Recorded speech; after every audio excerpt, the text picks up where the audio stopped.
So you know how Facebook gives you those little, hey, here's a memory from so many years ago? Yeah, so I got one of those today. And the thing is, it was my most vulnerable post at the time. 5 years ago, I had just gotten back from a retreat that was so empowering. I was around so many incredible people, and I had this heaviness when I got back because I knew it was something that I had to get off of my chest. And it was about bullying because conveniently, October is National Bully Awareness Month. And it wasn't about me being bullied. It was about me being the bully. Now, the thing is, a lot of people were like, I don't even know what you're talking about. And it was done that way on purpose. I was very manipulative and very strategic in the way that I was a bully. I made sure I knew who I was targeting. I specifically went after that person. And a lot of them, I was like, oh, well, they deserve it. That's not really how life works. But in my head, that's how that worked. But I did it to the point where I was so nice on the outside that if that person ever went to someone and was like, dude, Susie did this to me, they would be like, no, she didn't. She would never do that. She's too nice. You see what I did there? That's what I did. And I did it on purpose. And I fooled a lot of people. But what happened is 15 years ago, I started to try to work through everything to figure out why I was so angry. What was causing all of this? So I started to dig deep into it. And there was a lot that I didn't want to really deal with. So I didn't go as deep as I should.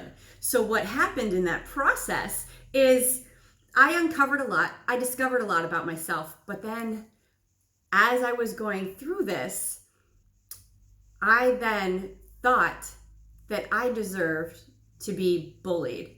I deserved to be manipulated. I deserved to be physically abused. I deserved to be mentally and emotionally abused because I did it to so many people. So I thought this was my karma. I thought this is what I deserve. I didn't think I was worthy. And I thought everything that was happening was my fault and I deserved it. So I just have to suck it up and deal with it. But that led to a lot of problems because then I made a lot of stupid decisions. I hung out with a lot of bad people, but I didn't think they were bad at the time because, again, I attracted those people into my life and I thought I deserved this type of behavior put on me. So then that sent me through a big, huge tailspin. And with my drinking that I would try to cope with because I didn't want to deal with everything that was going on, so I would drink. And when I did, you never knew what you were going to get out of me. You could get the Susie that was super fun and, oh my gosh, such a blast, or something could trigger me, something super small, and then all that anger and rage that I was keeping inside would just come out and unleash onto people for no reason, really. Because what triggered me was something stupid every time. Nothing that mattered, and nothing that really should trigger a human being, but it did. Because it was made to make me think and trigger a memory or a thought or a feeling that I had. And when it did, oh my gosh, did I unleash. But what I want to share with you, and taking this a lot deeper, is that I was a bigger bully to myself. Because after all this, I started really having issues with myself, my body, the way I saw myself. I hated who I was. I hated everything about me.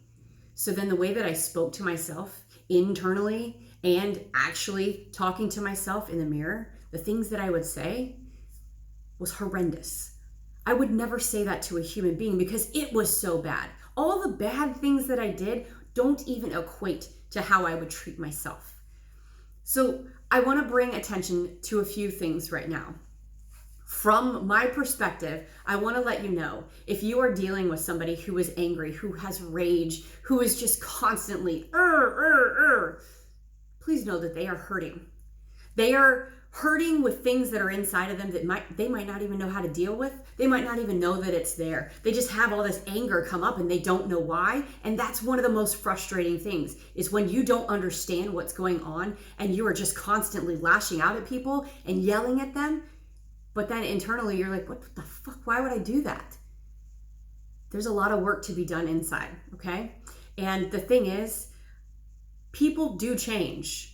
I know that we hear people are never going to change. They're never going to change if they don't want to change. You can't force someone to change. You can't make someone change. You can't bribe them into changing. they have to want to make that change. And I wanted to, because I started to see all the things that were happening to the people and what I did to them. And for the most part, the hardest part was reaching out to these people and apologizing for what I did. And I didn't care if they forgave me or not. I just wanted to make sure I tried my best to make right of what I had done to them. So if you're watching this and you are one of them that I didn't reach out to, I sincerely apologize for everything I did to you. If I made you feel even a little bit small, unworthy, bad, I am so sorry. And the other thing that I want you to think about now is what I shared in the very last part about how I bullied myself, really. I want you to be aware of what you're saying to yourself. If you were to write down the things that you're saying and send it as a letter to your mom, to your sister, to your wife, to your best friend, your daughter, if you were to write it to them, how would they take it? So if it's not something that you want to say to anybody else, don't fucking say it to yourself. Please. You are completely changing the neurology in your body when you talk to yourself that way. There's ways to overcome it, but you have to be aware of it first. You can't change anything if you're not aware that it's even occurring. But a lot of the times when you're angry inside and you don't realize it and you say those mean things to yourself, when you see things in other people, guess what you do? You project onto them because you see something in them that reminds you of you and that little thing that you don't like about you. So then you unleash on them. So I just want you to take this last few seconds and think about what I just said. That last part is the stickler that I really want to kind of resonate with you and see if that's something that maybe you're doing and maybe you can be aware of it. Thank you so much for watching this. I really hope it helps. And if it's not something for you, then please share it with someone that you may know and it might help them, because this is something that I have taken a lot of pride on getting through myself and helping other people get through this, because it is tough. I have now overcome depression. I have now overcome my substance and alcohol abuse and addiction, basically. And I've overcome the diet culture where the diet tells you like you have to do and look and be a certain way, because it's all bullshit. Diets don't work, but that's a whole nother story. Thank you so much for watching.